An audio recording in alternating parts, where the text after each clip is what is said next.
সাংবাদিক বন্ধুগণ, আপনারা জানেন ইসলামী আন্দোলন বাংলাদেশ প্রতিষ্ঠা হয়েছে 1987 সালে। ইসলামী আন্দোলন বাংলাদেশের বিঘোষিত লক্ষ্য উদ্দেশ্য হলো আমরা এই দেশটাকে একটি কল্যাণ রাষ্ট্রে পরিণত করতে চাই ইসলামের সুমহান আদর্শের আলোকে। ইসলামের সুমহান আদর্শের আলোকে ইসলামের নীতি আদর্শ প্রতিষ্ঠার মধ্য দিয়ে আমরা বাংলাদেশটাকে একটি কল্যাণ রাষ্ট্র পরিণত করতে চাই, বাংলাদেশের গণমানুষের অধিকার প্রতিষ্ঠা করতে চাই এবং আমরা এটা বিশ্বাস করি ইসলামের নীতি আদর্শের ভিত্তিতেই সকল মানুষের অধিকার প্রতিষ্ঠা সম্ভব। এবং শুধু মুসলমান নয়, অমুসলিম জাতি ধর্ম বর্ণ নির্বিশেষে সকলের অধিকার নিশ্চিত করার জন্য ইসলামই একমাত্র উপযুক্ত আদর্শ এবং ইসলাম এ যুগেও বাস্তবায়িত হলে সকলের অধিকার সুনিশ্চিত হবে, ইনসাফ প্রতিষ্ঠা হবে, সুবিচার প্রতিষ্ঠা হবে, ন্যায় প্রতিষ্ঠা হবে। এই বিশ্বাস থেকেই গোটা বাংলাদেশে ইসলামী আন্দোলন বাংলাদেশের নেতাকর্মীরা কাজ করে যাচ্ছে। শুধু তাই নয়, ইসলামী আন্দোলন বাংলাদেশ এই দেশ গড়ার এই রাজনীতি, কল্যাণ প্রতিষ্ঠার এই রাজনীতি, ইসলাম প্রতিষ্ঠার এই রাজনীতিটাকে পবিত্র ইবাদত মনে করে। ইবাদত মনে করি আমরা এই বাংলাদেশের গণমানুষের সামনে এই দাওয়াত পৌঁছে দিচ্ছি। যেহেতু আমরা এটাকে একটা পবিত্র ইবাদত মনে করি, এজন্যই আমাদের গোটা বাংলাদেশে লাখো নেতাকর্মী, তাদের মধ্যে কোনো হতাশা নেই। আমরা যেমন নামাজ পড়ি, আমরা যেমন রোজা রাখি, আমরা যেমন যাকাত দেই, নিয়মিত দিয়ে যাই, এতে করে যেমন আমাদের কোনো হতাশা নেই, তেমনি ভাবে আমাদের এই রাজনীতি এটা করেও আমরা পরিতৃপ্ত, এতে করে আমাদের কোনো হতাশা নেই। বর্তমান বাস্তবতায় আপনারা জানেন গত বছর 5 আগস্ট একটি অভ্যুত্থান হয়েছে। অভ্যুত্থানের মধ্য দিয়ে একটি ফ্যাসিবাদী স্বৈর সরকারের পতন হয়েছে। মানুষের মধ্যে একটা প্রত্যাশা জেগে উঠেছে যে আগামীতে একটি নতুন বাংলাদেশ বিনির্মাণ হবে। ইসলামী আন্দোলন বাংলাদেশ মনে করেছিল এখন ইসলামপন্থী শক্তির সামনে একটা বড় সুযোগ তৈরি হয়েছে। ইসলামের আদর্শের আলোকে রাষ্ট্র পুনর্গঠনের, মানুষের অধিকার প্রতিষ্ঠার একটা মহান সুযোগ তৈরি হয়েছে। এই সুযোগটা যাতে কাজে লাগানো যায় এবং দেশটাকে যাতে একটি কল্যাণ রাষ্ট্রে প্রতিষ্ঠা করা যায়, ইনসাফ কায়েম করা যায় এবং বৈষম্যহীন শোষণমুক্ত সমাজ প্রতিষ্ঠা করা যায়, এই লক্ষ্য বাস্তবায়নের জন্য ইসলামী আন্দোলন বাংলাদেশের মোহতারাম আমির পীর সাহেব চরমনাই ইসলামপন্থী শক্তির জন্য আগামী জাতীয় নির্বাচনে ইসলামপন্থীদের একটি ভোটের একটি বাক্স হবে, ওয়ান বক্স পলিসি ঘোষণা করেছিলেন এবং সেই ওয়ান বক্স পলিসির যুগান্তকারী ডাকে সাড়া দিয়ে অনেকেই হুজুরের সাথে সুর মিলিয়ে কথা বলেছিলেন এবং একটা জাগরণ তৈরি হয়েছিল, মানুষের মধ্যে প্রত্যাশা জেগে উঠেছিল। সেটার মূলে ছিল ইসলামী শক্তির ওয়ান বক্স, ইসলাম প্রতিষ্ঠার জন্য, ইসলামের আদর্শের আলোকে বাংলাদেশটাকে পুনর্গঠন করার জন্য। কিন্তু দুর্ভাগ্যজনক বাস্তবতা হলো আমরা দেখলাম এক পর্যায়ে এসে সেই ইসলামপন্থী শক্তির ওয়ান বক্স থেকে কেউ কেউ এটাকে রাজনৈতিক স্বার্থ হাসিলের জন্য, ক্ষমতায় যাওয়ার একমাত্র লক্ষ্য বাস্তবায়নের জন্য এটাকে এই ধারা থেকে ভিন্ন দিকে নিয়ে যাওয়ার চেষ্টা চালাচ্ছে। এই জন্যে আমরা ব্যথিত, মর্মাহত। আমরা যেহেতু ইবাদতের রাজনীতি করি, আমরা আমাদের নেতা কর্মীদের সাথে প্রতারণা করতে পারি না। আমরা এদেশের ইসলামপন্থী জনতার আবেগের সাথে আমরা কিছুতেই প্রতারণা করতে পারি না।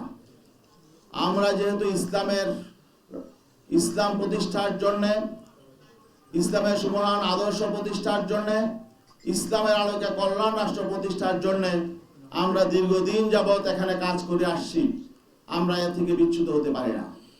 এই জন্য আপনারা লক্ষ্য করেছেন যে গতকালকে 11 দলীয় জোটের ব্যানারে যেখানে আমরাও ছিলাম, সেখানে একটি সাংবাদিক সম্মেলন হয়েছে, সেখানে আসন বন্টন হয়েছে। সেখানে আমাদের এই যে দীর্ঘদিনের পথ চলা 5ই আগস্ট পরবর্তী সারা দেশে আমরা ইসলামপন্থী শক্তি একসাথে করার জন্য যে চেষ্টা সাধনা করেছিলাম, আমরা দেখেছি যে শেষ পর্যায়ে এসে আমাদের যে লক্ষ্য ছিল সেই লক্ষ্য অর্জিত না হওয়ার একটা সম্ভাবনা তৈরি হয়েছে, লক্ষ্য অর্জিত না হওয়ার একটা শঙ্কা তৈরি হয়েছে। এই শঙ্কা থেকে আমরা চিন্তা করলাম আমাদের ইসলামের পক্ষের একটি বাক্সকে আমাদের হেফাজত করতে হবে। এই জন্যে ইসলামী আন্দোলন বাংলাদেশ, যদিও আমরা জানি সামনে আমাদের পথ চলা হয়তো মসৃণ নাও হতে পারে, কারণ আমরা ক্ষমতার রাজনীতি আমরা সেভাবে করি না। আমাদের মূল লক্ষ্য ইসলাম, ইসলামকে আমরা আগে রাখি, আমরা নীতি আদর্শের রাজনীতি করি। আর এখানে আমরা দেখছি যে নীতি আদর্শের প্রশ্নে, রাজনৈতিক প্রশ্নে, ইনসাফের প্রশ্নে আমরা বৈরিতার শিকার হয়েছি। সেজন্য আমরা আজকে আপনাদের সামনে ঘোষণা দিতে বাধ্য হচ্ছি যে ইসলামী আন্দোলন বাংলাদেশ আসন্ন ত্রয়োদশ জাতীয় সংসদ নির্বাচনে যে 270টি আসনে মনোনয়নপত্র সাবমিট করেছে, এর মধ্যে আপিলে 2 জন বাতিল হয়েছে, বাকি 268 জন সংসদ সদস্য প্রার্থী এখনো পর্যন্ত মাঠে কাজ করছেন।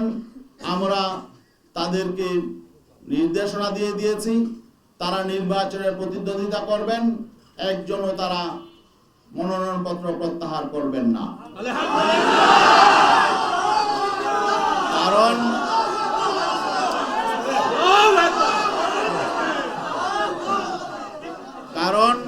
কারণ আমরা ইসলামী জনতার যে প্রত্যাশা, যে এখানে একটা বিষয় স্পষ্ট করে বলতে হয় যে আমরা কেন এই সিদ্ধান্তে আসলাম। জানেন যে এখানে বাংলাদেশ জামাতে ইসলামী একটি বড় শক্তি ছিল, অস্বীকার করার সুযোগ নেই। তাদের শক্তি সামর্থ্য অনেক বেশি, ঠিক আছে, কিন্তু আমরা আদর্শিকভাবে, নৈতিকভাবে আমরা কারো চেয়ে দুর্বল নই। আজকে আমাদের দুঃখজনক বাস্তবতা হলো আমরা অবাক বিস্ময়ের সঙ্গে দেখলাম জামাতে ইসলামী সম্মানিত আমির জনাব ডাক্তার শফিকুর রহমান, তিনি স্পষ্ট করে বলেছেন যে তারা ক্ষমতায় গেলে প্রচলিত আইন অনুযায়ী রাষ্ট্র পরিচালনা করবেন।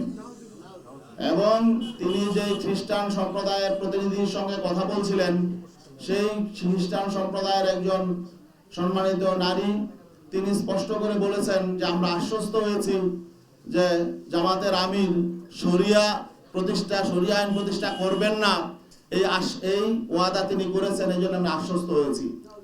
তো এখন বাকি এই বিষয়টা যখন আমরা জানতে পারলাম, তখন আমরা স্পষ্ট হয়ে গেলাম যে আমরা যে লক্ষ্য নিয়ে চলছি সেই লক্ষ্য অর্জিত হবে না।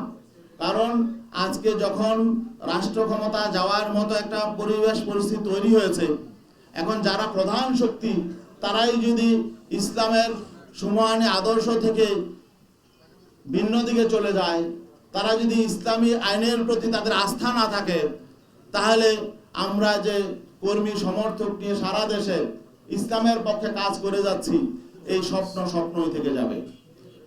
এবং আজকে আমরা অবাক বিস্ময়ের সাথে লক্ষ্য করছি জামাতে ইসলামী বাংলাদেশের সারা দেশে লক্ষ লক্ষ কর্মী সমর্থক আছেন। আমরা জানি বাংলাদেশ জামাতে ইসলামী তাদের জন্মের পর থেকে একটা মৌলিক স্লোগান ছিল যে আল্লাহর আইন চাই, সৎ লোকের শাসন চাই। এখন যখন ক্ষমতায় যাওয়ার মতো অবস্থা তৈরি হয়েছে, তখন তারা আল্লাহর আইন থেকে সরে গেলেন। তারা প্রচলিত আইনে রাষ্ট্র পরিচালনা করবেন এই কথা যখন ঘোষণা করলেন, তখন আমাদের প্রশ্ন জাগে যে সারা বাংলাদেশে এই বাংলাদেশ জামাতে ইসলামীর নেতা কর্মীদের এই যে আবেগ অনুভূতি, এই বিষয়টার প্রতি তারা আসলে খেয়াল করে নাই। আমাদের যেটা মনে হয়েছে, তারা ক্ষমতাটাকেই একমাত্র মুখ্য মনে করছে। তো এখন আমরা আসলে তাদের ক্ষমতায় যাওয়ার পথে বাধা হতে চাই না। আমরা বিনয়ের সাথে বলতে চাই, আমরা এই প্রচলিত আইনে বিগত 54 বছর রাষ্ট্র পরিচালিত হয়েছে। এই প্রচলিত আইনে শান্তি প্রতিষ্ঠায়, কল্যাণ প্রতিষ্ঠায় প্রচলিত আইন ব্যর্থ হয়েছে। এই প্রচলিত আইন বৈষম্য তৈরি করেছে। অন্যায় অবিচারের মূল হলো প্রচলিত আইন।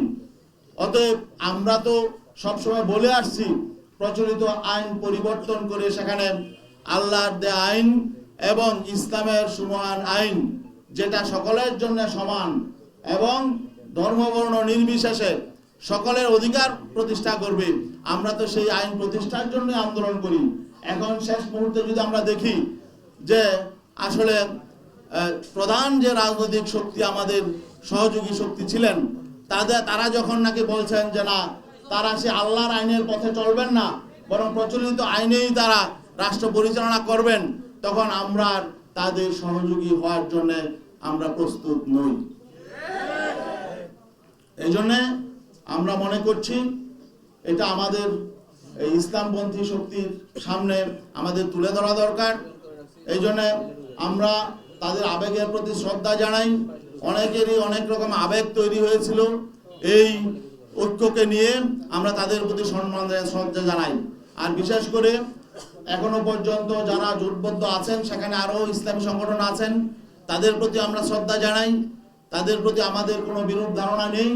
তবে আমি তাদেরকে বিনয়ের সাথে অনুরোধ করব, তারা যাতে এই যে জামাত ইসলামীর প্রধান যে বক্তব্যটা দিয়েছেন, এইটার ব্যাপারে যদি তাদের নীতি আদর্শের সাথে সাংঘর্ষিক তারা মনে করেন, তারা যাতে একটু ক্লিয়ার হয়ে নেন। আরেকটি বিষয়, এটা ছিল আমাদের আদর্শিক বিষয়, আর একটা রাজনৈতিক বিষয়ও এখানে আছে। কারণ শুধু একটি কারণেই আমাদের অবস্থান নয়, আরো বেশ কিছু কারণ আছে। মৌলিক কারণগুলো আমি বলছি। রাজনৈতিক বিষয় হলো, যখন আমরা একই পথে হাঁটবো, আমরা যখন সমঝোতার ভিত্তিতে নির্বাচন করব, আমরা যখন আগামীতে পার্লামেন্টে যাব, তখন আমাদের ভোট নিয়ে যারা পার্লামেন্টে যাবেন, আমরা যাদের ভোট নিয়ে পার্লামেন্টে যাব, তাদের পারস্পরিক সমঝোতা, সমন্বয়, সম্মানবোধ থাকতে হবে। জামাত ইসলামীর সম্মানিত আমির ডাক্তার শফিকুর রহমান, তিনি বিএনপির প্রধান জনাব তারেক রহমানের সাথে সাক্ষাৎ শেষে তিনি স্পষ্ট করে বলেছেন যে তারা জাতীয় সরকার নির্বাচন পরবর্তী জাতীয় সরকার, বিএনপির সঙ্গে জাতীয় সরকার গঠন করবেন এবং বেগম খালেদা জিয়া যে ঐক্যের পাঠাতন তৈরি করে গেছেন, সেই ঐক্যের পাঠাতনে দাঁড়িয়ে আগামী দিনে রাষ্ট্র পরিচালনা করবেন। এখন আমাদের প্রশ্ন হলো, এই যে তিনি একটি অ্যালায়েন্সে আছেন, একটি সমঝোতায় আছেন, এটা একটি মৌলিক প্রশ্ন, আগামীতে জাতীয় সরকার হবে নাকি কোন সরকার হবে, এটা একটা মৌলিক প্রশ্ন। যেহেতু আমরা এদের প্রতিদ্বন্দ্বী, একটি প্রতিদ্বন্দ্বী শক্তির সাথে গিয়ে উনি নিজে ঘোষণা দিয়ে আসলেন তিনি জাতীয় সরকার করবেন, তাদের ঐক্যের পাঠাতনে দাঁড়িয়ে রাষ্ট্র পরিচালনা করবেন, তাহলে এখানে আমাদের সাথে তো বিষয়টা তিনি ডিসকাস করেন নাই। অন্যান্য শরিকদের সাথে তিনি এককভাবে ঘোষণাটা দিয়ে আসলেন। এখন আমাদের শঙ্কা হলো যে এখানে নির্বাচনের আগে যেহেতু একটা সমঝোতা সমন্বয় প্রতিদ্বন্দ্বী দলের সাথে হয়ে যাচ্ছে, তাহলে নির্বাচনটা আসলে পাতানো নির্বাচন হবে কিনা, এটা কি ইলেকশন হবে নাকি সিলেকশন হবে, এই শঙ্কাটাও আমাদের সামনে চলে এসেছে। তো এই শঙ্কা নিয়ে আমরা তো আসলে মানে সহযোগী হতে চাই না কারো। আমরা চাই একটি প্রতিদ্বন্দ্বিতাপূর্ণ নির্বাচন। বাংলাদেশে স্বাধীনতা পরবর্তী যে নির্বাচনী যে কলঙ্ক হয়েছে, সেই কলঙ্ক থেকে আমরা বেরিয়ে আসতে চাই। আর আমরা এমন সমঝোতার নির্বাচন, নিজেদের মধ্যে ভাগাভাগির নির্বাচন এবং সিলেকশনের নির্বাচন, এটা আমরা চাই নাই। মানুষ এটা চায় না, কিন্তু আমরা সেই আশঙ্কা করছি। সেই আশঙ্কা থেকেও আমরা শঙ্কিত যে আগামী দিনে আসলে সুষ্ঠু, নিরপেক্ষ, গ্রহণযোগ্য নির্বাচন হবে কিনা, নাকি আমাদের সাথে ঐক্য করে তলে তলে আবার ভিন্ন রকম কিছু হবে, এই আশঙ্কাটাও আমাদের মধ্যে দেখা দিয়েছিল। তো এই জন্যে আসলে আমরা মনে করছি এগুলো জনগণের সামনে প্রকাশ করা দরকার। জনগণও বুঝতে পারছে, উপলব্ধি করছে। আমাদের কাছে বিভিন্ন দিক থেকে বিভিন্ন সংবাদ আসছে, বিভিন্ন রাষ্ট্রের সাথে বিভিন্ন পরিকল্পনা করা হচ্ছে, কি হচ্ছে এটাও আমরা জানি না। এখন বিশ্বস্ত, এখানে সমঝোতা সমন্বয় হতে হলে, ঐক্য হতে হলে পারস্পরিক শ্রদ্ধা, বিশ্বাস, আস্থা লাগে। আমরা আস্থা বিশ্বাস শ্রদ্ধার জায়গা যখন ভেঙে যায় তখন তো আসলে সেখানে ঐক্য টিকে না। এই জন্যে আমি ইসলামী আন্দোলন বাংলাদেশের মহতারাম আমিরের পক্ষ থেকে আদিষ্ট হয়ে আজকে আপনাদের সামনে এই কথাগুলো বললাম। আপনাদের যদি আরো কোনো ব্যাপারে কোনো প্রশ্ন থাকে। ও আরেকটা বিষয়, আমাদের যেহেতু 268 আসনে ক্যান্ডিডেট আছে আর 32টা আসন এখনো ফাঁকা আছে, এই 32 আসনেও আমরা সমর্থন দিব। সেখানে কাদেরকে আমরা সমর্থন দিব সেটা আমরা মনোনয়নপত্র প্রত্যাহারের পরে আমরা ডিসাইড করব।